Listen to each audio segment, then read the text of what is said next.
ભુજ તાલુકાના માધાપરમાં રાષ્ટ્ર સેવાકા સમિતિ 430 બહેનોએ પંથ સંચાલન કર્યું હતું।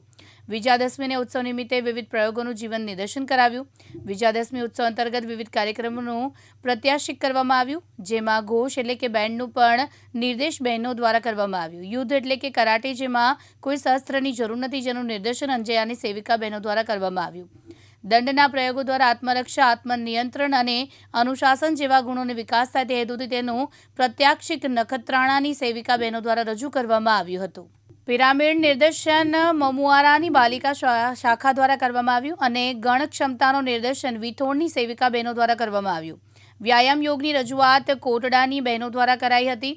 सौराष्ट्र प्रांत कार्यवाहिका नीताबेन जानी तथा कच्छ विभाग का जिग्नाबेन वेलाणी, अखिल भारतीय स्वपचार प्रसार प्रमुख विश्व विभाग टोडी सदस्य डॉक्टर रूपाबेन रावल उपस्थित रहा था। राष्ट्रीय स्वयंसेवक संघना चालक हिम्मतभाई वसण तथा सौराष्ट्र प्रांत सेवा प्रमुख नारायणभाई वेलाणी सहितना लोको उपस्थित रहा था। जयश्री मेहता, दिव्यांग न्यूज़, अंजार, कच्छ।